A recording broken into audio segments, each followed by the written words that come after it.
Welcome to my revision course. Today we are going to look at the methods of pricing of material issues.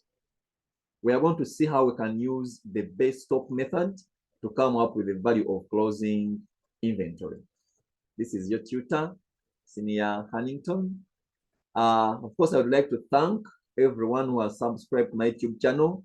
Thank you for learning with Senior Huntington. Please share this same channel with those other friends, as long as you believe that this YouTube channel will benefit them. Thank you so much. Thank you for liking. Thank you for commenting. I appreciate. Now we are going to see how we can use the base stock method to come up with a value of closing inventory. Now, one thing you need to know is that materials will always be issued to production departments. But now there is a problem which arises regarding the price at which material issues are to be charged. Of course, you may find that the same type of material may have been purchased in different lots at different times at several different prices, as we are going to see. This means that actual cost can take on several different values. And the same method of pricing the issue of materials must be selected. So we need to know, how are we going to price the issues of materials? We have different methods that can be used. We have methods like the FIFO method. We have weighted average method. We have LIFO method. Then we also have the base stock method. But you really need to understand what the base stock method is, because the base stock method is going to be used, but with those other methods, the FIFO, the weighted average, as well as LIFO. In this particular question, you'll see that we are required to prepare a store ledger account under the base stock method by adopting the FIFO method, meaning that as you're using the base stock method, there is another method which you have to adopt. In this case, we are using the base stock method where the company is adopting the FIFO method. So meaning that you're going to put focus on what the base stock method is all about, and then what the FIFO method is. We can start with the FIFO method. Now, under the FIFO method, this method is based on the assumption that the materials which are purchased first are always issued out first. It uses the price of the first batch of the materials purchased for all issues until all the units from this batch have been issued. In other words, the materials are issued at the oldest cost price listed in the store ledger card. And thus, the materials in stock are valued at the price of the latest purchases. It should be noted that the assumption of the FIFO method is only for accounting purposes. The physical flow of materials need not necessarily be in the order of the flow of cost. Though normally materials would be expected to move out of stock on approximately a FIFO basis, because the old stocks are usually used up first. That is FIFO. Materials that were purchased first are issued out first. Now, when they talk about the base stock method, a certain minimum stock of a material is always carried and is priced at the original cost.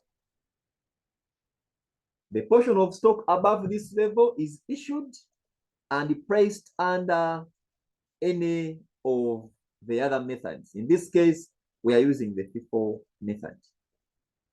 So you have to maintain a minimum stock of material. This has to be carried, and it is always priced at the original cost, as we are going to see. Of course, this has a disadvantage because at the end of the day, you're going to undervalue your stock simply because it includes a base stock, which is from the original units that were purchased. So we have an illustration here. The stock of material in hand on 1st April 2013 was 400 units at shillings 50 per unit. The following receipts and issues were recorded, the base stock being 100 units. So in this particular question, you have a base stock of 100 units, meaning that we have to carry on this stock. This is our minimum stock of materials, which should be carried on every time. And of course, we are going to price this at the original cost. So we have the different transactions on different dates. We purchased 100 units at 55 each. We issued 400 units. So you see now we don't know the price, which is to be charged for this issue. We purchased 600 units at 60. We issued 500. So those are the transactions we have according to our question. We are required to prepare a store ledger card under the base stock method by adopting the FIFO method. Now we already know what the FIFO method is, and then we also know what the base stock method is. So now we can start preparing our store ledger card. Let us see how we can enter all this information in the store ledger card. Then we come up with the value of our closing inventory using the base stock method while adopting the FIFO method. So this is our store ledger card. This is our store ledger card. Now what we have to do is to enter the different info, the different information on the different transactions one by one. Now the first thing I will do, we have to enter our opening inventory. We have been told that the opening inventory is 400 units. Our opening inventory is 400 units on 1st April 2013. So I write that 1st April 2013. So we have that. Since this is an opening inventory, I'll just go straight to my balances columns. Then I put 400 units. 400 units. Each unit was at 50. 400 at 50. That gives us 20,000 shillings. To get the 20,000 shillings, I'm just looking at on the number of units we have at the start. There are 400 units, but each unit is how much? Each unit is shillings 50. So 400 times 50, we get shillings 20,000.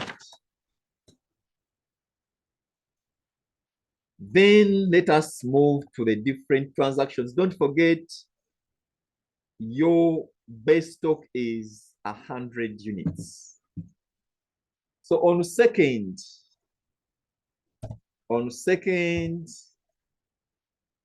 April 2013, they purchased 100 units. On April 2013, 100 units were purchased. So if it's a purchase, we record under the receipts. If it's a purchase, you will record under the receipts. So under your receipts columns, the quantity you have 100 units.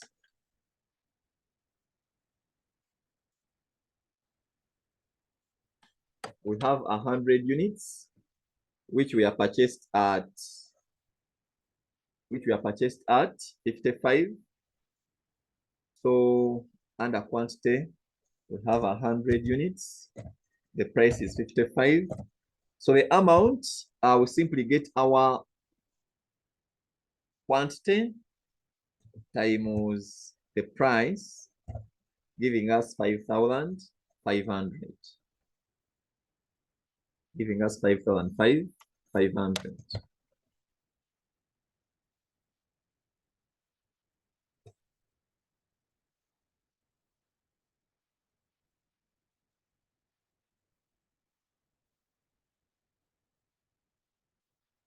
So we have 5,500, but don't forget there will always be need to update our balances. We need to know what we have in stock, the number of units available for sale every after a transaction. So you have 400 units. On the 400, you have added more 100 units. So you have 500 units available for sale.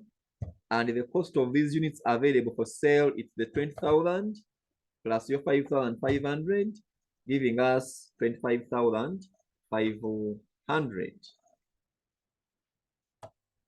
On 6th April, 6th April 2013, we see that 400 units were issued out. So when you're issuing out, you look at, you use the columns of issues. So we have 400 units being issued out. However, as we are issuing out the 400, don't forget we have to maintain a base stock of 100 units.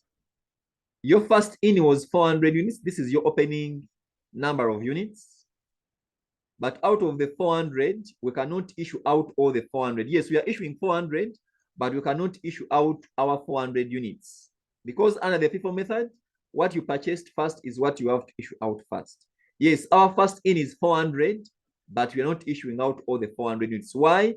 Because we need to maintain a base stock of how many units? Of 100 units. So as we are issuing out the 400 units, I'll come and put 300 units at a price of 50, because the units we have at the start, they are 400 units, but each unit was at 50. So 300 at 50. I'm leaving the 400, I'm leaving the 100 because it has to be maintained as base stock. It has to be maintained as base what? As base stock. So I'll come on this 100, which we have recently purchased. Then I issue that at how much? At 55. So meaning that we are issuing out 400 units. We are issuing out 400 units. However, the breakdown of the 400, we are issuing the 300 from our first in balance of 400. So I get 300 times 50. Then the 100 is from this latest purchase at 50, at 55. Out of the 400 balance, we are leaving the 100 as our base stock. We are issuing 400 units in total. Let me add this here such that we see that we are issuing out the 400 units. Now we need to know the value of these 400 units we are issuing out. So 300 at 50, we get 15,000. And then 100 at 55, we get 5,500. The total value of this issue is 15 plus this, giving us 2,500.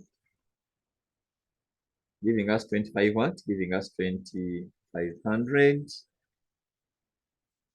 Giving us 2,500. So you see we have issued the 400, and the total value of this issue is 2,500. So to get the balance after this transaction, remember we have our 500 units minus the 400. So we have 100 units available for sale. And the cost of the value of these 100 units, I'll get my 25,500 minus the value of the issues, the cost of the issues. So we have 5,000 as the value of our closing stock.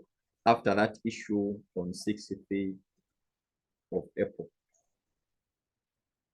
We continue to the next date, that is on 10th April. On 10th April, they are purchasing how many units? They are purchasing 600 units. They are purchasing 600 units. 600 units. At a price of how much? At a price of 60. To get the amount, of course, we get the quantity times the price, which is 36,000. Remember, we have our base stock here, the 100 units, each unit at 50, giving us the 5,000. But in addition to the base stock, now we are going to add more 600 units. So on the 100, you add the 600, giving you 700 units. And of course, the amount balance will also increase, 5,000 plus 36,000, giving us 41,000. Okay, but don't forget that on the 700 units we have, there is 100 units as your base stock, which was valued at 50, then plus the 600 at 60, which is 36,000. So 36,000 plus the 5,000 for the base stock, you have 41,000. We move to the next transaction. We need to know what happened on the next transaction. After 10th, now we move to 13th. On 13th April, they are issuing 500 units. 13th April, we issue out 800 units. They are issuing out 800. They are issuing out 800 units. But don't forget, I told you that there is a base stock that we should not issue. If I'm issuing out 800 units, of course, we already have a 700. We already have 700. What? We already have our 700 units. But now, on 13th, is it 800 units which we are issuing out? Let me first confirm. On 13th, we are issuing out 500. It's 500, not 800. This is a 500. We are issuing out 500 units. Now, since we are issuing out 500 units, we are going to get them from the 600 units.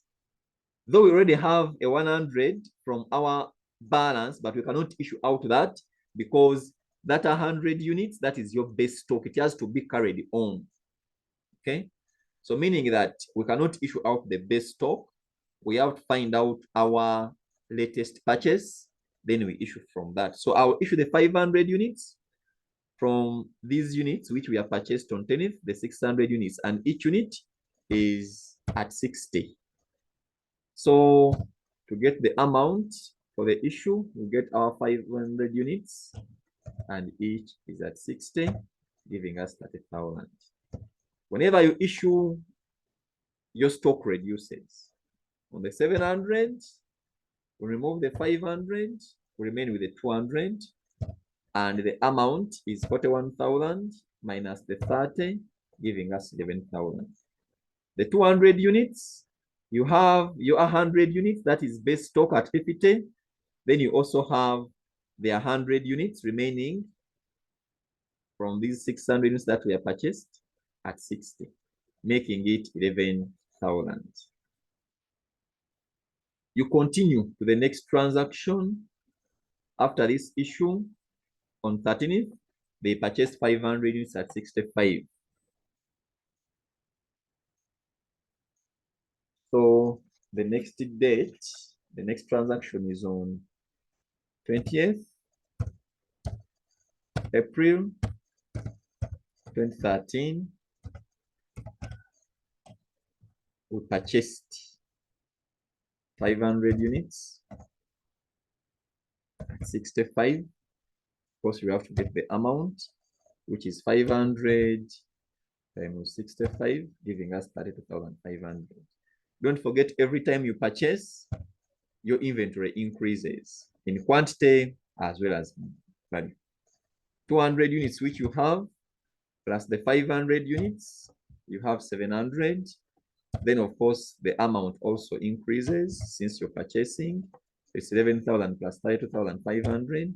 You have 43,500 as your value of inventory as at that date.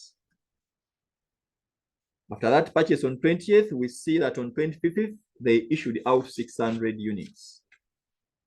On 25th, they are issuing out 600 units. Let us do this on 25th April 2013.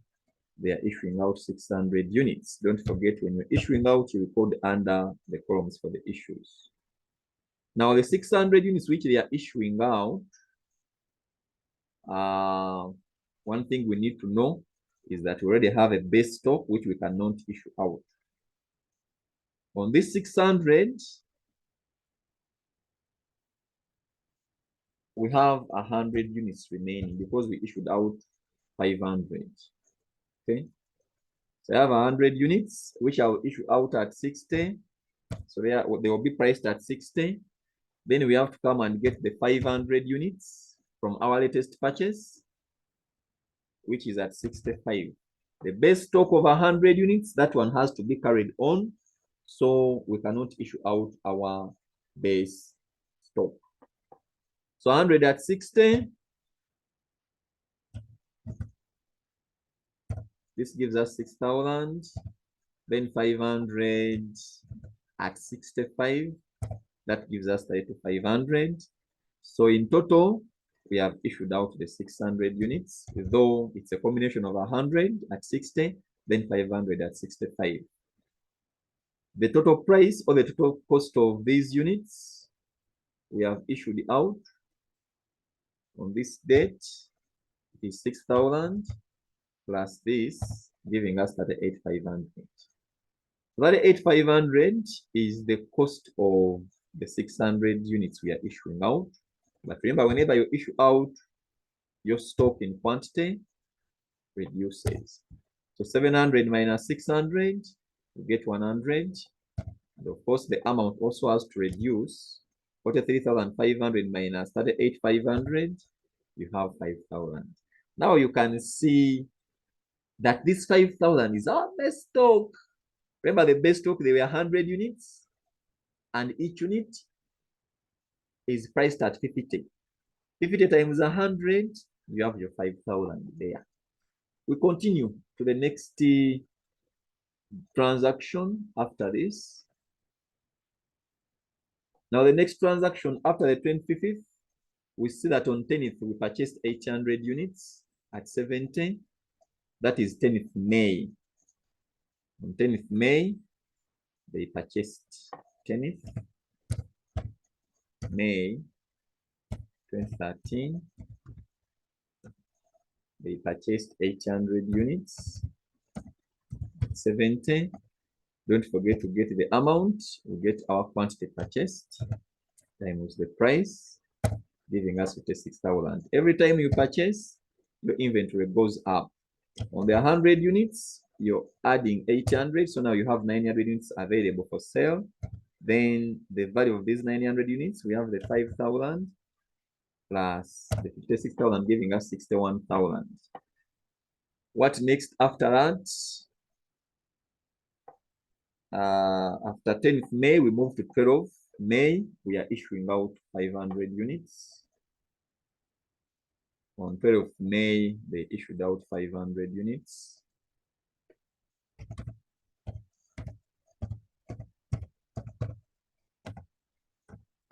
Issuing out 500 units. Of course, now the 500 units, how are we issuing out the 500 units? How do we come up with the 500 units? Of course, the 500 units will be issued out at 70. Remember, you have 900 units available for sale, but the 900 units includes a base stock of 100, which we cannot issue out. So meaning that if you're issuing out the 500, we get the 500 from the 800 units which have been purchased, and each unit is valued at 70, giving us the cost of the issue as how much? 500 times 70, giving us 35,000. That is the cost of the issue. So the 900 units which we have issued out 500. So we have 400 units available for sale. Then our value of inventory has reduced because we are issuing out. So the closing value, the closing inventory of 400 units is valued at 26,000 as at that date. However, we still have some other transactions. The next transaction, next date, still on 13th May, issued 200 units. On 13th May, they are issuing more 200 units. So let us see how to deal with this. This is on 13th May 2013. 200 units issued out. Of course, we are going to issue out the 200 units from the 800 units. So each unit was at 70.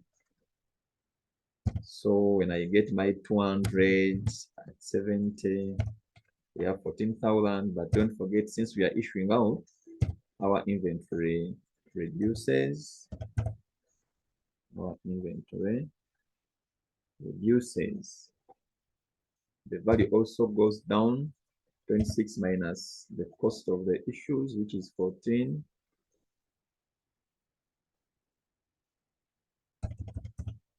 So we are getting the 26,000 minus the 14, giving us how much? Giving us 12,000. What happened after this date? Let's try to check and see what happened after this.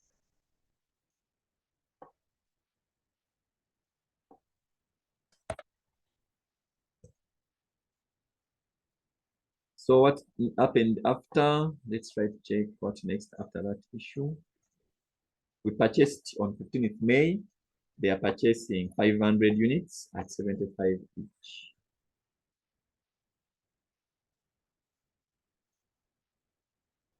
This is on 15th May.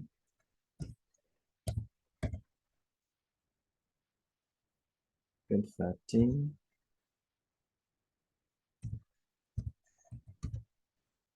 purchased 500 units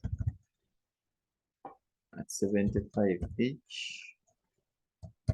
This gives us 500 times 75, giving us 37,500. Don't forget your stock increases in quantity when you purchase.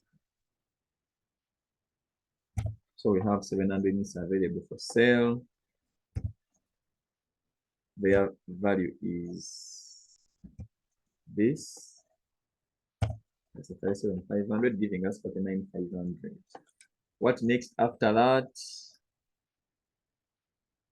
On 12th, they are issuing 400 units. On 12th, we are issuing 400. We are issuing 400 units. 12th May, we are issuing 400 units. So since we are issuing 400 units, we need to know which units are going to be issued out. Don't forget that. Remember, we have to maintain the 100. It has to be carried on because it's our base stock. When you try to look at these 800 units we purchased here, we issued out 500. Then we also issued out the 200. So meaning that on the 800, you have like a balance of 100. So out of the 400 which I'm issuing out, I will get the 100 at 70. And this gives us how much? This gives us 7,000. So 100 units will be priced at 70. Then I still need more 300 units, which I can now get from the 500 units at 75 per unit. At 75 pounds. So the 300 times this gives us 22,500. So in total, you see we are issuing out our 400 units. Though 100 is at 70 and 300 is at 75. Then the total cost of this issue.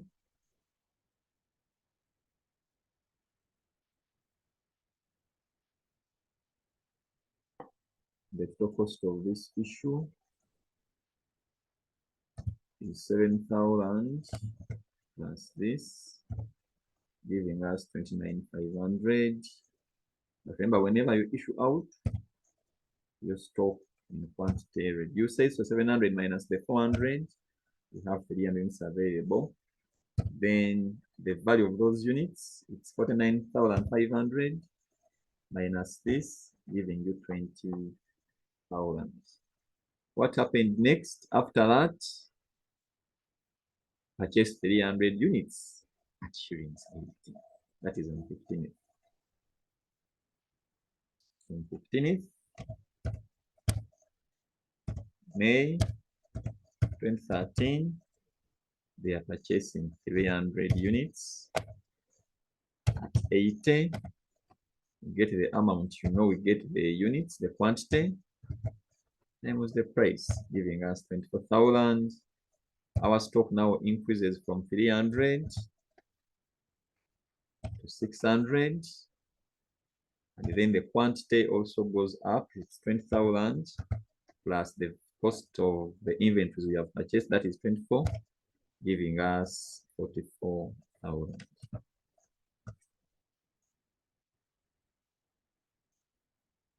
Giving us 44,000.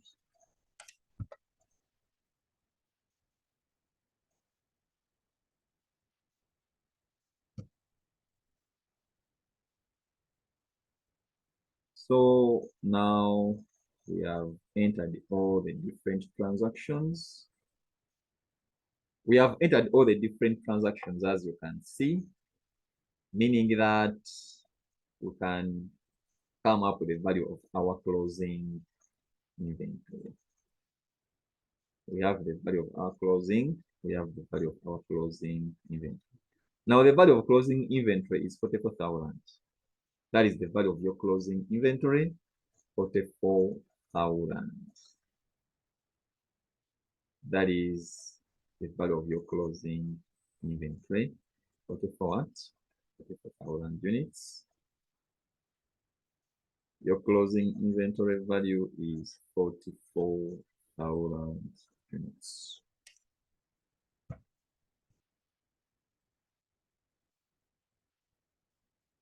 44,000 units, and the number of units available for sale, we have 600 units. So that is the value of your closing stock. And come here and say value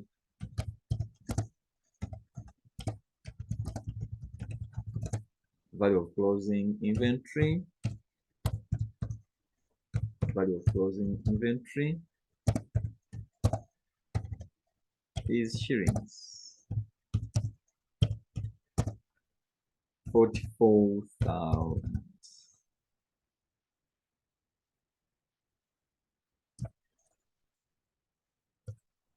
So the value of closing stock is shillings 44. It's shillings 44,000. That is the value of your closing stock as at 15th May 2013. Now, we need to know how do we arrive at the 44,000. Remember,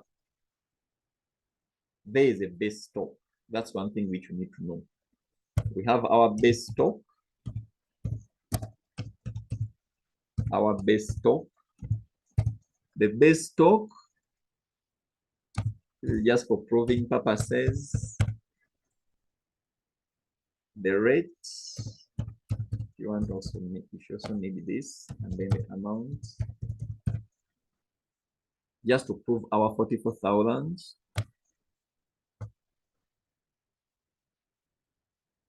Our base stock, there are 100 units from the original balance. Each unit was at 50.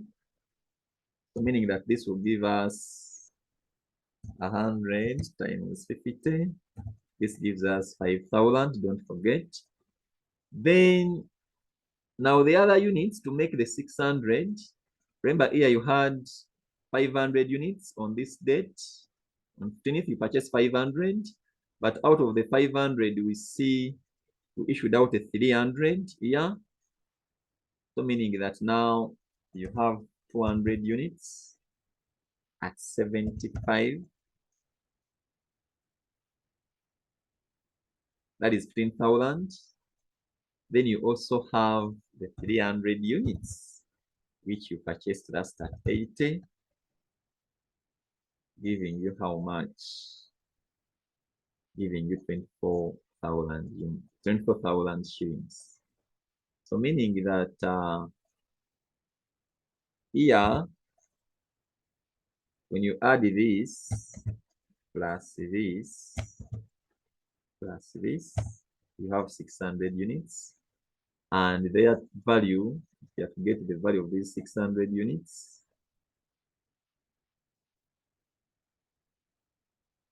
Their value is the summation of the 5 plus the 15 plus the 24. So this is how your closing stock is.